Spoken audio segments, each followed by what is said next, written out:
ti bàjẹ́ nínú ọjà ọlọ́run kó tì wọ́n lẹ́yìn ó dẹ̀ mọ́ tì wọ́n lójú.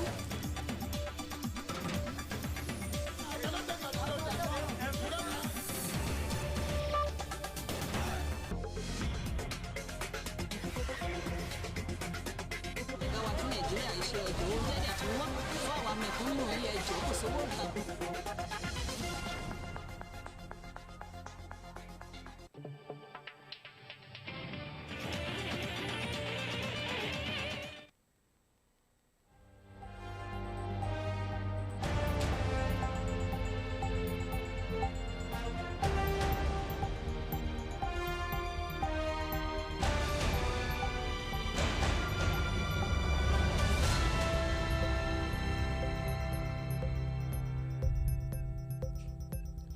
Good morning. This is your breakfast news from AYOGEN online television. I am Kajola.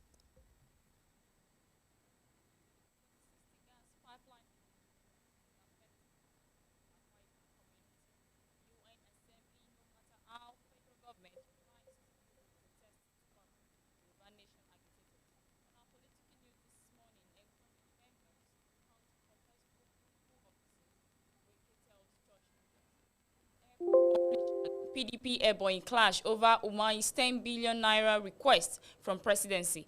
On our business news this morning, federal government network ready January 2022. Patami. Sport news, NFF didn't do enough to have me at awards night, ex-Falcon coach Mabu says. On our health news this morning, psychologist warns against compulsory COVID-19 vaccination. On our foreign news, China promises to celebrities. And our entertainment news this morning, Nigerian female celebrities are not prostitutes. Movie producer says Big Sam. Coming up next, the full details.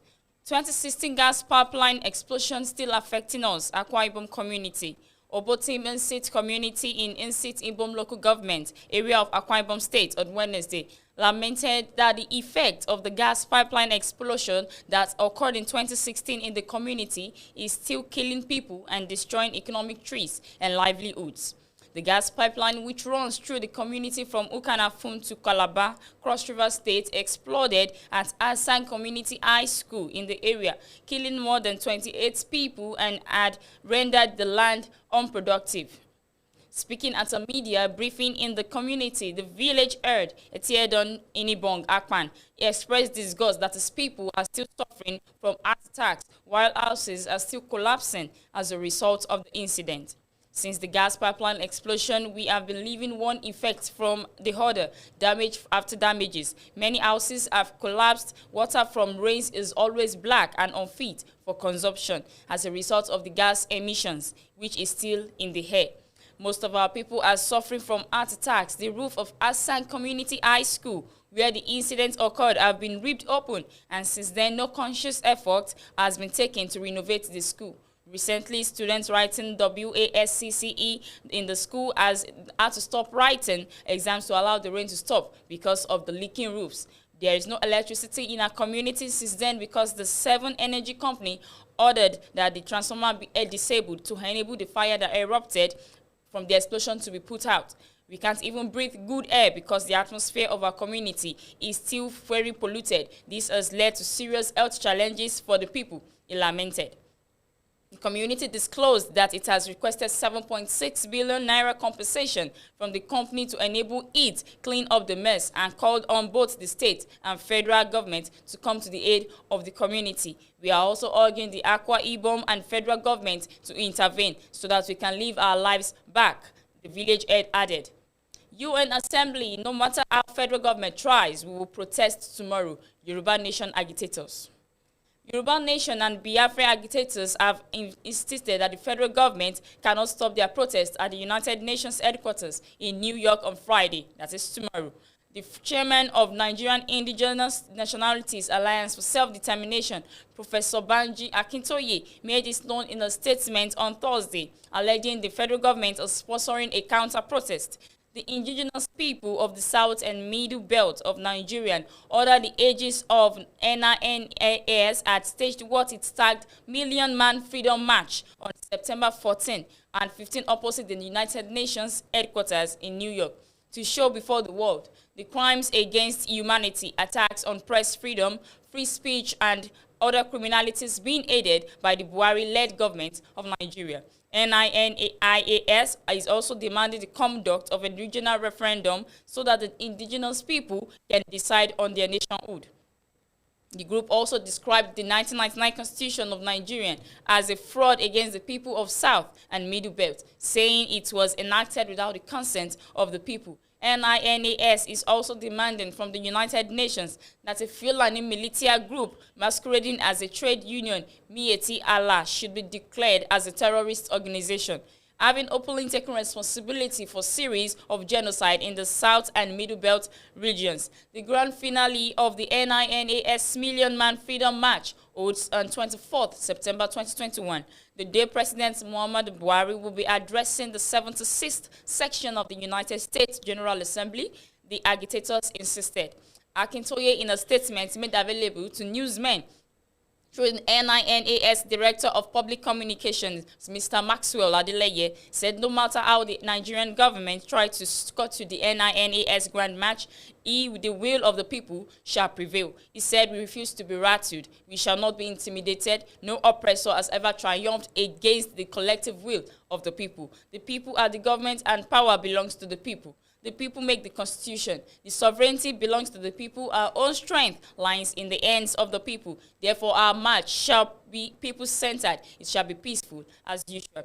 All the people of the South and Middle Belt in the United States and Canada are urged to troop out in the large number to be present on Friday, 24th September 2021, opposite the United Nations headquarters in New York, as we demonstrate and expose before the world the rape of our ancestral land and hijack of our assets and sovereignty by the Fulani-controlled Nigerian government. I salute the Nigerian mainstream media and international media that have been covering the march to remain resolute and stand by the truth.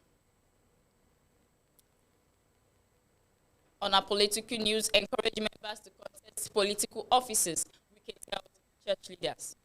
Rivers State Governor Nyesom Wike has called on Christian leaders in Nigeria to encourage their members to contest political positions so as to produce suitable leaders.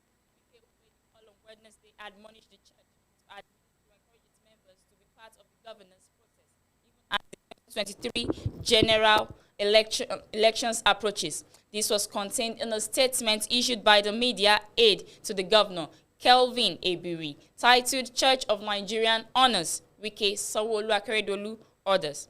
According to the statement, Wike said in a situation whereby Christians leave governance for politicians alone is no longer obtainable, adding that the effect of bad leadership will also affect the church if they remain indifferent to issues of governance.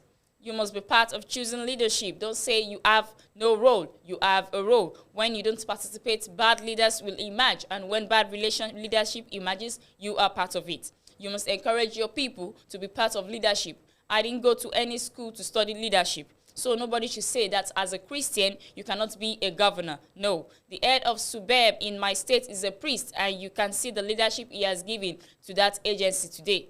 You will feel proud of it. That used to be most corrupt agencies, but today it is headed by a priest, and you can see the difference, the governor stated. Wike decried the inherent injustice that has characterized the Nigerian state and urged the church to speak against socio-political issues adversely affecting the progress of the country. We say we are all one Nigeria. We went to World Bank to borrow money to do specific projects. One of the states that make up Nigeria is Rivers State. I also know in paying this money back to the World Bank, money that comes from the resources of my state will be used in paying back this money. But my state was denied having projects from that loan, he added. Others who were also conferred the award include Governor of Lagos State, Babajide Sanwo-Olu, his Ondo State counterpart, Oluwarotimi Akeredolu, and Governor Dapo Abiodun of Ogun State.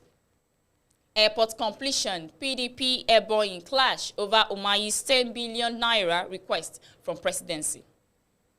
The Ebonyi State chapter of the People's Democratic Party and all the Progressives-led Congress-led administration in the state are engaged in a war of words over Governor David Umahi's request of 10 billion naira from the president, Major General Muhammadu Buhari, the president, to complete the Ebonyi International Airport. While the PDP accused the state government of deliberately embarking on construction projects that had lead to or no direct on lives of the citizenry, the state government sees things differently. Umahi had in a letter addressed to the Minister of Aviation, Senator Adi Sirika, appealed to Buhari to assist the state with the sum of 10 billion naira for the acquisition of some equipment to complete the ongoing airport project. The letter dated September 27, 2021 and signed by the governor was said to have leaked in transit. But the opposition and PDP, in a statement signed by its publicity secretary, Silas Onu, said the core content of the letter simply exposed the obvious fact that Ebonyi State is unfortunate to have a government that acts as if on impulse, but deliberately for self-enrichment of top government officials and their family members at the expense of the state. In the letter, the governor appealed to the president for financial rescue regarding the much talked about Ebonyi project, which a clear commitment to relinquish same project to the federal government. One question comes to mind at this point: is the Ebonyi state government selling off the airport to the federal government at the rate of 10 billion naira? This is the only defensible rationale for such an act, which has now become a norm in Ebonyi State. This government deliberately embarks on massive construction projects that has little or no direct bearing on the lives and livelihoods of our people, with an initial false reason for commencing such a project. In response, the state government, in a statement signed by Governor Umahi's Special Assistant on Media and Publicity, Mr. Francis Nwazi, said, first, there is absolutely nothing wrong with the Ebonyi State government asking for assistance from the federal government to finance a mega project like the airport. This is because airports of Ebonyi quality and sophistication are gargantuan projects that require coordinated financing. Otherwise, every state of the federation would have afforded to have their airports. On our business news this morning, federal government network ready, January 2022, Patami. Mr. Issa Patami, Minister of Communication and Digital Economy, says the 5th-generation 5G network will be deployed in Nigeria in January 2022 and will aid surveillance against vandalism of public assets. The minister disclosed this on Thursday in Maiduguri at a town hall meeting at Address Vandalism of Power and Telecommunications Infrastructure. The event, organized by the Ministry of Information and Culture, was attended by Governor Bagana Zulum of Borno and his deputy, Mr. Usman Kadafo, and other stakeholders. The Minister of Information and Culture, Alhaji Lai Mohammed, led the other ministers who were panelists at the town hall meeting. Patami, who was represented by Mr. Ubale Maska, Commissioner of Technical Services Nigeria Communications Commission, has said the 5G network was recently approved by the Federal Executive Council for increased connectivity. He said while the technology will boost surveillance against criminal elements vandalizing public infrastructure across the country, other measures should be put in place to arrest them and bring them to book. The minister disclosed that there were over 50,000 telecommunication sites across the country, which made it difficult to manually except through deployment of modern technology. He also disclosed that there were about 16,000 reported outages by mobile network operators, MTN, Globalcom, Airtel, and iMobile, from January 2021 to July 2021. The outages, according to AIM, were due to fiber cuts, access denial, and theft, leading to service disruption in the affected areas. He noted that protection of the critical infrastructural facility was key to the nation's security, economic vitality, public health, and safety. He decried the situation where telecoms installations that were destroyed in the attacks by terrorists had not been replaced as a result of the lingering insecurity and tensions in parts of the Northeast. As a way forward, the minister recommended continuous stakeholders buying in and synergy among security forces. He also urged the National Assembly to expedite passage of Critical Infrastructure Protection Bill for onward submission to the President for assent. Now, on our sport news, NFF didn't do enough to have me at awards night, ex-Falcons coach Mabo. A former Super Falcons coach, Ismailia Mabo, had said the Nigerian Football Federation (NFF) didn't do enough for him to attend the recently held special reception for the Super Falcons of 1999. The historic squad of 1999 was honored at the third NFF ITO Football Awards, which was held on Monday, September 20 at Eco Hotels and Suites in Lagos. Regarded as the most successful Nigerian coach, the 77-year-old football tactician who guided the Super Falcons to quarterfinals at the 1999 FIFA Women's World Cup and 2004 Olympic Games was conspicuously missing at the awards night. Coach Mabo, who spoke on Wednesday, said the Football Federation contacted him through a member of the committee that organized the event, but there was no concrete arrangement for him to attend. He explained that after he was informed that the Super Falcons of 1999 would be hosted and honored on Monday in Lagos, no further contact was made, so it was practically impossible for him to be in attendance. Few days before the event, a lady called from the NFF. I believe she is among those who organized the event. She said the Federation wants to honor me and my girls, and that was all. Had it been the made flight arrangements for me, maybe my son would have taken me to the airport for me to be flown to Lagos. I was willing to attend, but they didn't do enough for me to be there. Most of my girls were not happy that I didn't attend. They called to express their disappointment, but it wasn't my fault. I am also not happy that I missed that happy family reunion, said Mabo. The septuagenarian also expressed worry over the continuous decline in the performance of the Super Falcons. Live Health News this morning, psychologist warns against compulsory COVID-19 vaccination. A clinical psychologist, Dr. Perpetual Chia, has appealed to the federal and state government against compulsory COVID-19 vaccination, saying enforcement might be counterproductive and chaotic. Chia, Vice President of the Nigeria Association of Clinical Psychologists, made the appeal in a statement released on Thursday in Lagos. She noted that making COVID-19 vaccination compulsory was not the only way to obtain high vaccination rates. According to her, vaccination should not be forced, adding that people should rather be sensitized and encouraged to willingly access the vaccine. We need to also reach out to community leaders, religious leaders. Africans believe so much in our community and religious leaders. When we use them to reach the people, it will be easy for people to trust and respond properly, she said. Chia said that if people were forced to get the vaccine, it would make the public unwilling to present themselves for voluntary testing and increase stigmatization. Stigma is real, and here it is with us. There were a lot of issues of stigma with COVID-19, even among some of us health workers. Stigma was a factor that made so many people unwilling to come out and access treatment. People would hide in their rooms and try treatment and self-medication. Some of them at certain points became very severe and they had to bring them to the hospital for treatment, she said. She added that forcing the vaccinations on Nigerians could further aggravate mental and physical illness among citizens. According to her, many people are still battling with the consequences arising from the COVID-19 lockdown, which resulted in domestic violence, physical and mental assault, as well as a high rate of substance abuse. The news agency of Nigeria reported that Dr. Faisal Shuahib, Executive Director, National Primary Healthcare Development Agency, had said the federal government might sanction eligible Nigerians who refused COVID-19 vaccination. Edo and Ondo states had already announced plans to restrict access to public areas for unvaccinated residents. China promises to introduce unique grass technology to Nigeria. That is on our foreign news. The Chinese government has pledged to support Nigerian eradicate absolute poverty in rural communities through the introduction of a unique grass technology. The Chinese ambassador to Nigeria, Mr. Kui Jiankun, made this known during the opening of the Moon Festival and National Day celebration, which is part of the China-Nigerian Cultural Week in Abuja.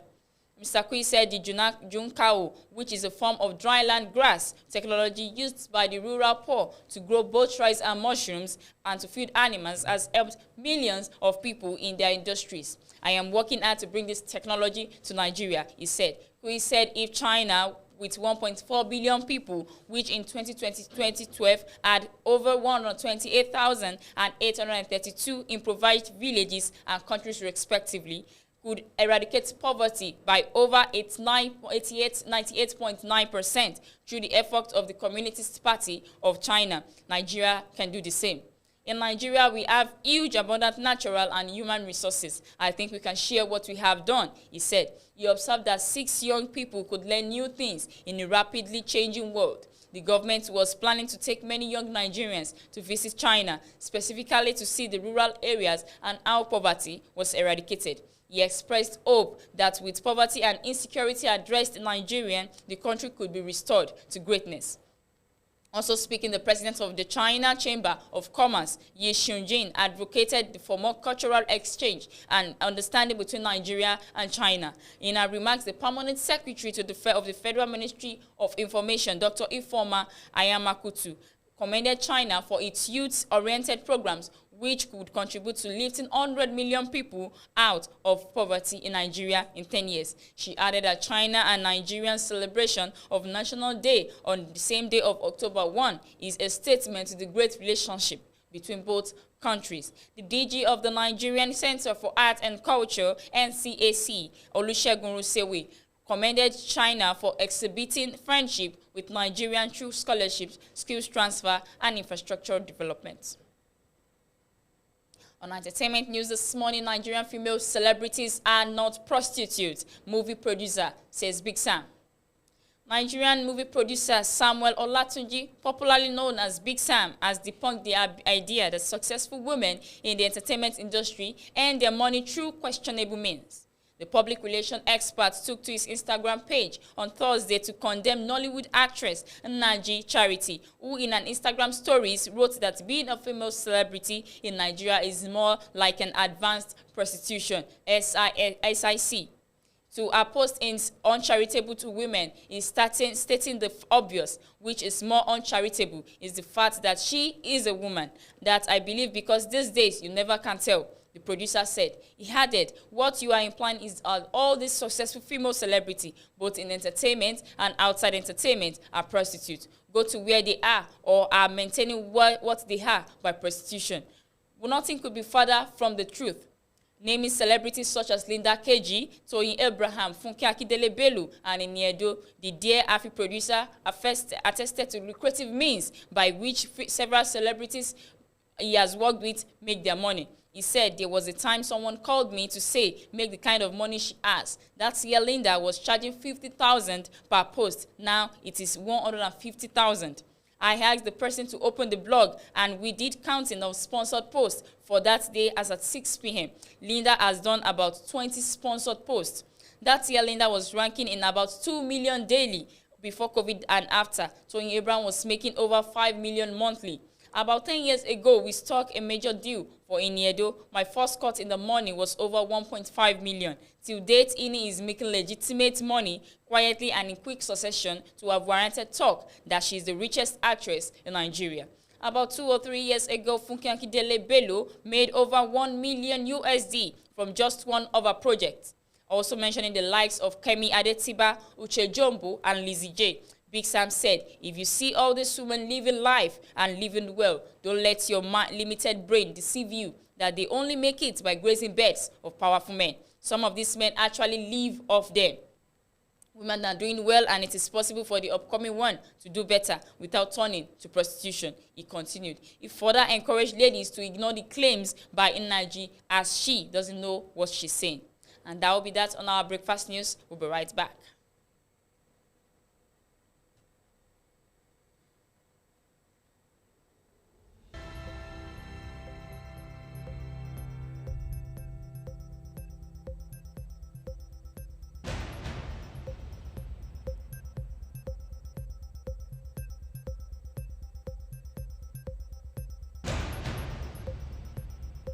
Welcome back. Highlights of our breakfast news today. 2016 gas pipeline explosion still affecting us, Akwa Ibom community. Akwa Ibom community. UN Assembly